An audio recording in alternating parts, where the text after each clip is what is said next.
जय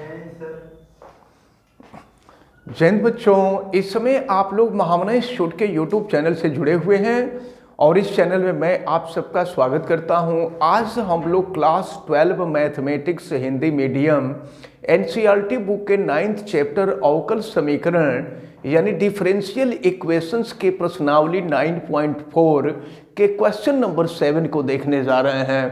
question number 7 देखें, आप सभी लोग बुक खोलें और क्वेश्चन नंबर 7 को देखें। क्वेश्चन नंबर 17 क्वेश्चन नंबर 17 देखें। क्वेश्चन नंबर 17 में दिया गया है बिंदु 0-2 से गुजरने वाले, बिंदु 0-2 से गुजरने वाले एक ऐसे वक्र का समीकरण ज्ञात कीजिए। एक ऐसे वक्र का समीकरण ज्ञात करना है जो बिंदु 0-2 से होकर गुजरता है। बिंदु 0-2 से गुजरने वाले एक ऐसे वक्र का समीकरण ज्ञात कीजिए जिसके किसी बिंदु का निर्देशांक आपको दिया है xy, जिसके किसी बिंदु xy पर स्पर्श रेखा की प्रवणता। तो स्पर्श रेखा की जो प्रवणता होती है आपको मालूम है कि dy/dx होती है। तो स्पर्श रेखा की प्रवणता और उस बिंदु के y निर्देशांक, ध्यान समझिएगा, स्पर्श रेखा की प्रवणता और उस बिंदु के y निर्देशांक। तो इस बिंदु का y निर्देशांक y है, y निर्देशांक का गुणनफल उस बिंदु के x निर्देशांक के बराबर है। ध्यान दीजिएगा, प्रश्न में आपसे कहा जा रहा है कि 0-2 से होकर जाने वाले उस वक्र का समीकरण ज्ञात कीजिए जिसका बिंदु xy पर स्पर्श रेखा की प्रवणता और y निर्देशांक का गुणनफल उसके x निर्देशांक के बराबर है। इसका समीकरण ज्ञात करना है। तो अब देखें, यहां से हम y को dy के साथ, x को dx के साथ रखेंगे तो y dy is equal to हो जाएगा x dx। और अब हम क्या करेंगे, दोनों पक्षों का समाकलन कर देंगे। समाकलन कर देते हैं। अब y का समाकलन करेंगे तो y² 2 हो जाएगा और फिर यहां पर x का समाकलन करेंगे तो x² 2 हो जाएगा और प्लस यहां पर कोई कांस्टेंट हम जोड़ देते हैं c। अब एक काम कर लेते, देखिए, हम चाहें तो दोनों तरफ 2 से गुणा भी कर सकते हैं। 2 से गुणा कर दीजिए, तो 2 से गुणा कर देंगे तो ये y² हो जाएगा, ये x² हो जाएगा और ये हो जाएगा आपका 2c।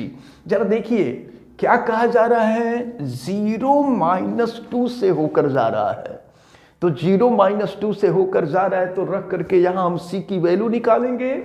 x के जगह पे 0 रखेंगे, y के जगह पे हम -2 रखेंगे। यहाँ -2 रख रहे हैं तो -2 का वर्ग करेंगे 4 हो जाएगा और x के जगह पे 0 तो 0 और ये हो गया 2c। तो 4 = हो गया आपका 2c, तो c = 4/2 यानी ये 2 हो जाएगा। c की वैल्यू हो गई 2। अब c की वैल्यू हम यहाँ रख लेते हैं तो समीकरण निकल जाएगा। ये हो गया आपका y² = x² + 2 × 2 कर देंगे तो 4 हो जाएगा। तो x² y² - x² हो जाएगा 4। ये रहा वक्र का समीकरण, यही हम लोगों से पूछा जा रहा था। तो ये जो क्वेश्चन नंबर 17 था, क्वेश्चन नंबर 17 आपका कंप्लीट होता है। देखते हैं क्वेश्चन नंबर 18। एक वक्र के किसी बिंदु xy पर, देखिए कोई वक्र है और वक्र पर कोई बिंदु दिया हुआ है xy। एक वक्र के किसी बिंदु xy पर स्पर्श रेखा की प्रवणता। तो स्पर्श रेखा की प्रवणता होती है dy/dx। तो स्पर्श रेखा की प्रवणता स्पर्श बिंदु को, स्पर्श बिंदु एक्स वाई है, स्पर्श बिंदु को बिंदु -4 -3 से मिलाने वाले रेखाखंड की प्रवणता की दोगुनी है। जरा ध्यान समझिएगा प्रश्न में क्या कहा जा रहा है।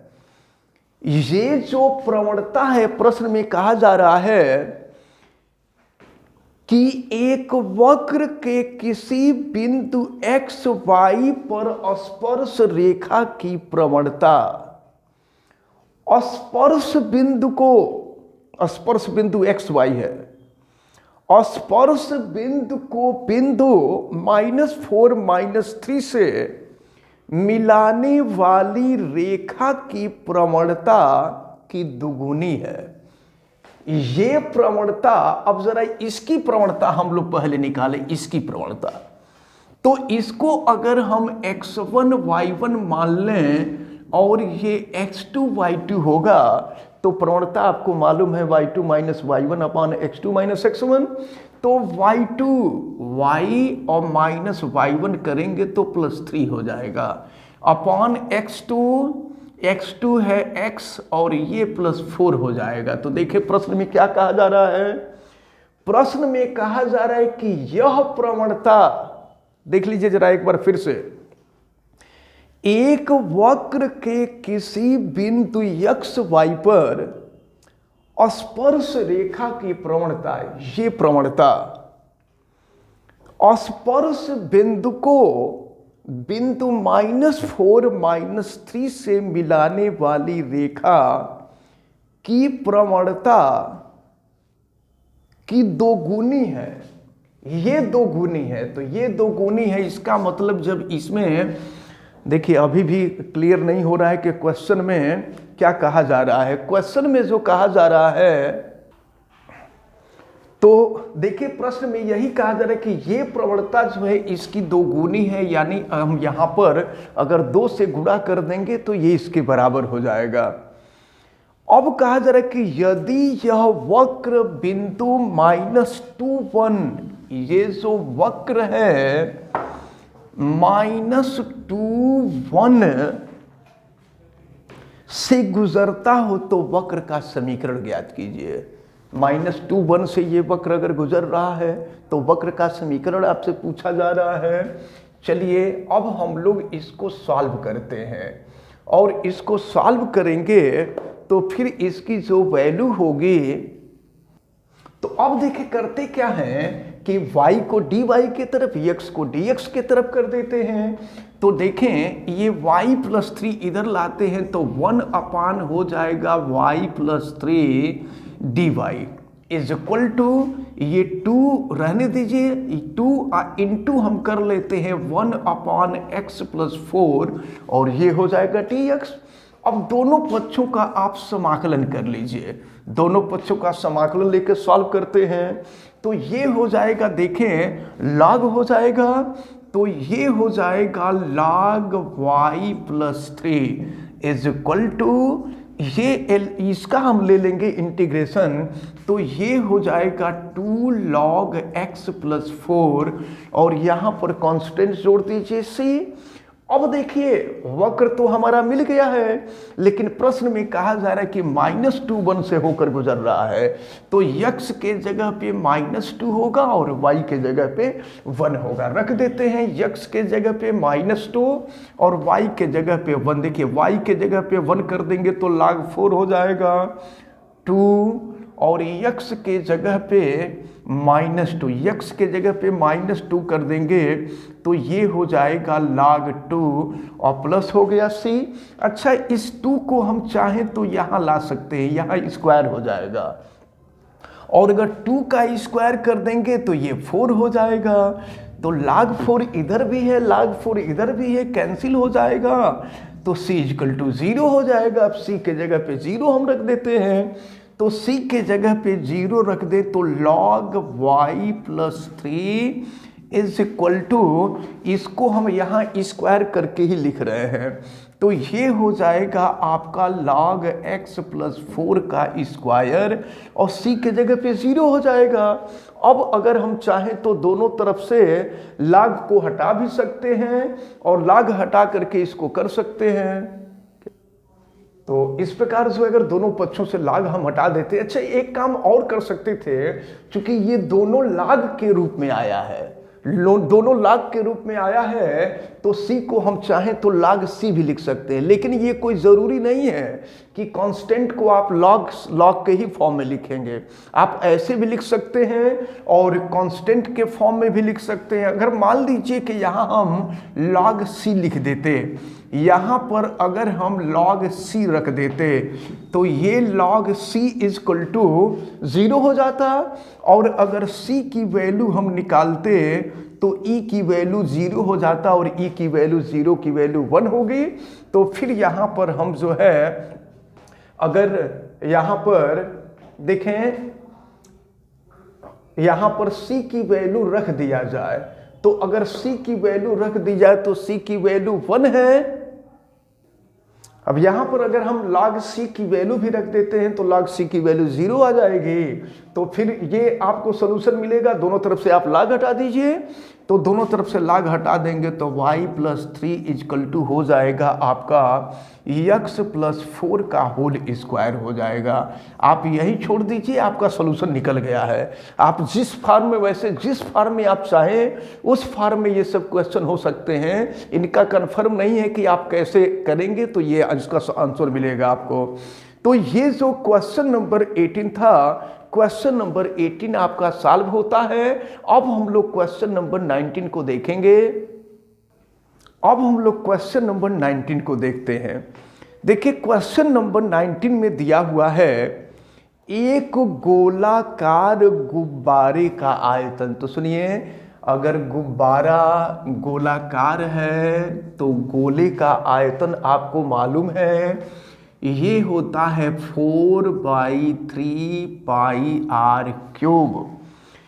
तो एक गोलाकार गुब्बारे का आयतन जिसे हवा भरकर फुलाया जा रहा है, स्थिर गति से बदल रहा है। देखिए, आयतन के बारे में कहा जा रहा है कि आयतन स्थिर गति से बदल रहा है, यानी टाइम के साथ इसके आयतन में जो परिवर्तन हो रहा है वो कांस्टेंट है, स्थिर गति से परिवर्तित हो रहा है।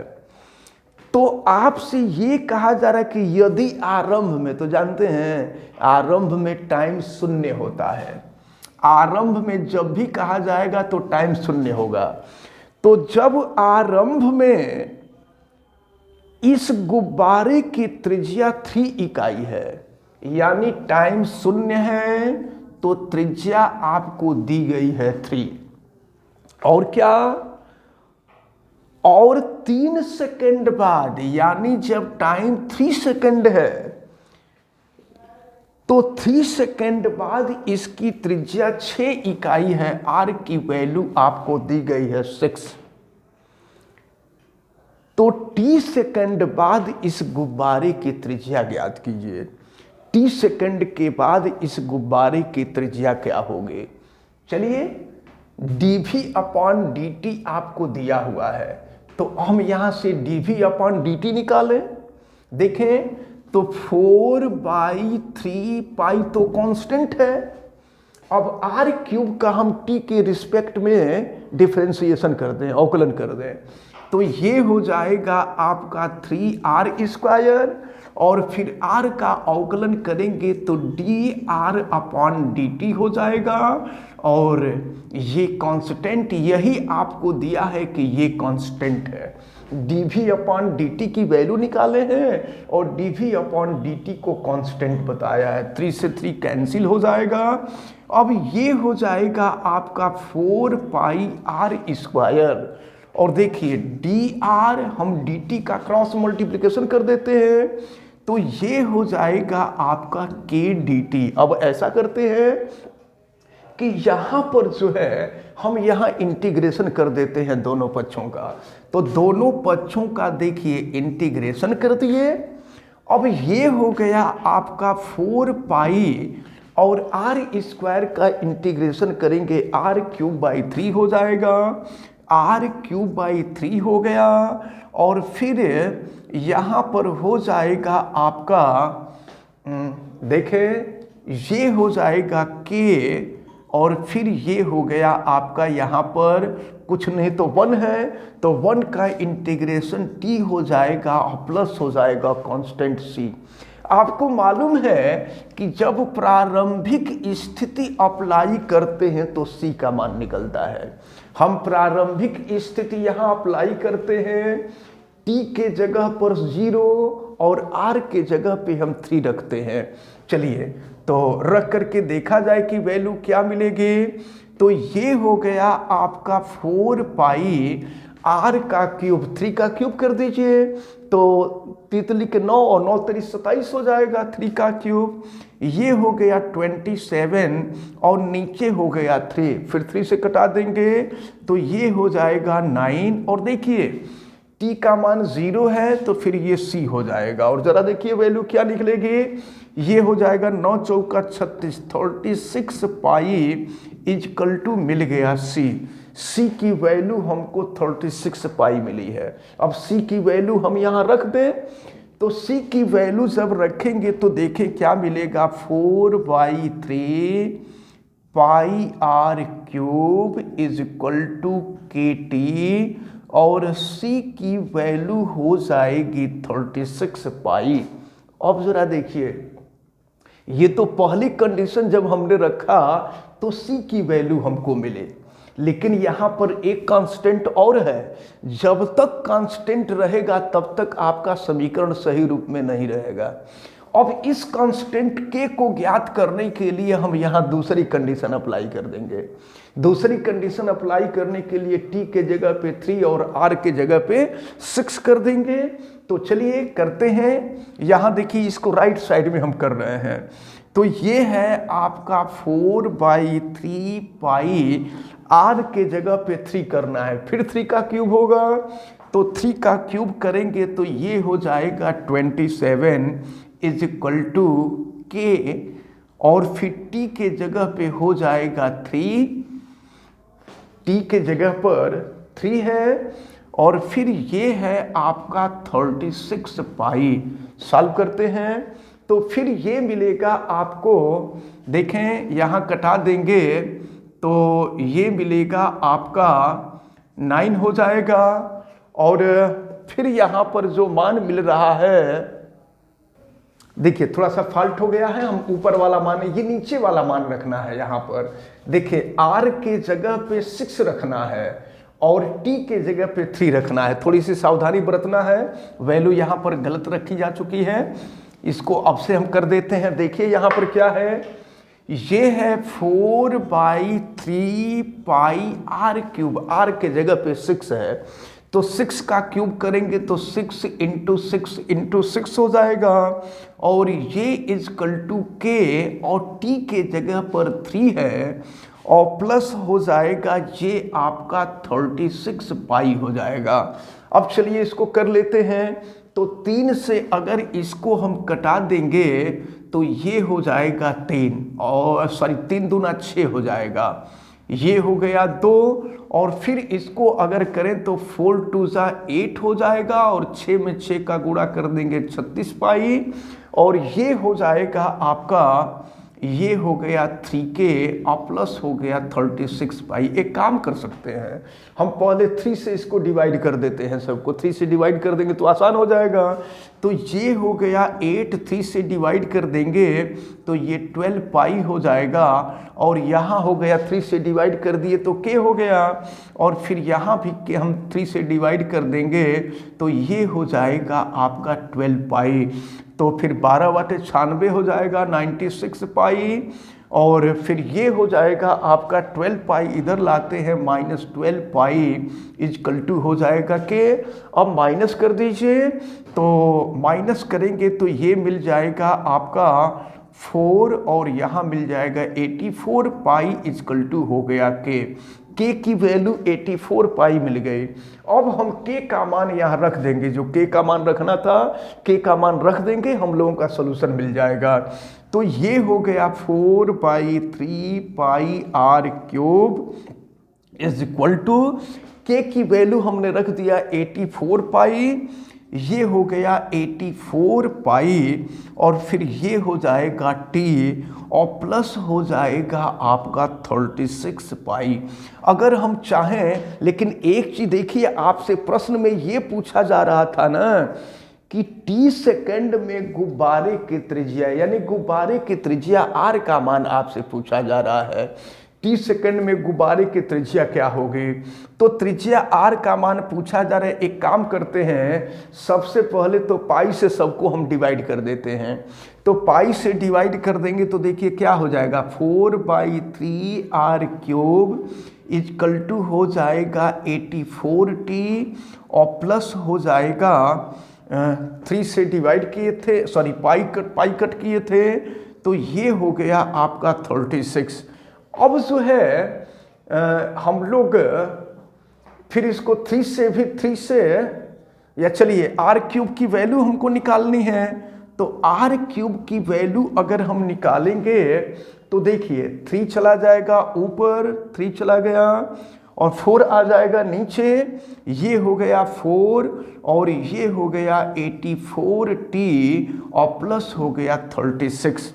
4 से इसको हम कटा सकते हैं, 4 से कटा दीजिए तो ये हो जाएगा आपका आर क्यूब इजक्वल टू 3 तो रहने दीजिए, और 4 से अगर हम कटा देते हैं, देखिए 4 से कटा देंगे तो ये हो जाएगा 21t हो जाएगा और ये हो जाएगा 4 9 36। और फिर हम चाहें तो 3 से अंदर गुणा भी कर सकते हैं।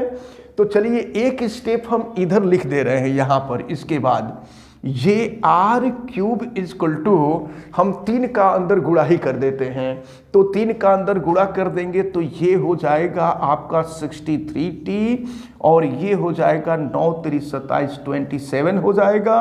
अब आर की वैल्यू आपसे पूछी जा रही थी, तो आर की वैल्यू निकालेंगे तो क्यूब बराबर के दूसरी तरफ जाएगा तो पावर 1/2 हो जाए 1/3 हो जाएगा। तो ये हो गया 63t प्लस 27 का पावर हो जाएगा 1/3। तो आपसे प्रश्न में यही पूछा जा रहा था कि 30 सेकंड के बाद गुब्बारे की त्रिज्या ज्ञात कीजिए। अब हम देखते हैं क्वेश्चन नंबर 20 को। क्वेश्चन नंबर 20 में आपको दिया गया है, किसी बैंक में मूलधन को प्रिंसिपल कहते हैं और प्रिंसिपल को P से रिप्रेजेंट करते हैं। देखिए क्या कहा जा रहा है, किसी बैंक में मूलधन की वृद्धि 8% वार्षिक दर से होती है। तो दर का मतलब होता है टाइम के साथ परिवर्तन, मूलधन में टाइम के साथ परिवर्तन, और ये दिया है 8%, यानी मूलधन का 8%। 8% का मतलब हो जाएगा R/100 हो जाएगा। तो देखें, किसी बैंक में मूलधन की वृद्धि 8% वार्षिक की दर से होती है। यदि 100 रुपया 10 वर्षों में दोगुना हो जाता है। देखिए प्रारंभ में क्या था, ये देखिए, तब प्रारंभ में जब समय शून्य था तो जमा किया गया था 100 रुपया।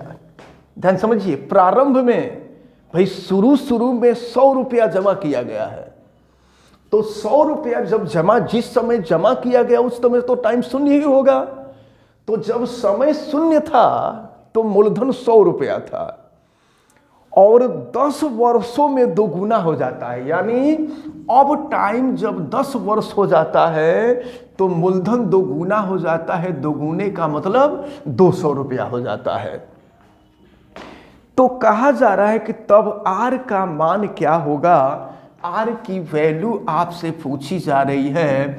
और यही नहीं, log 2 बेस ई की वैल्यू आपको मालूम भी है और दिया भी है।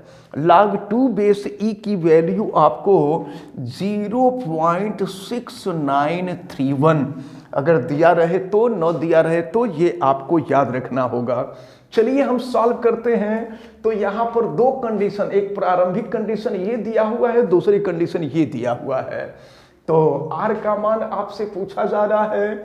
चलिए एक काम करते हैं, हम लोग पी को लाते हैं लेफ्ट में, मैंने पी को डीपी के तरफ और आर को रहने देते हैं।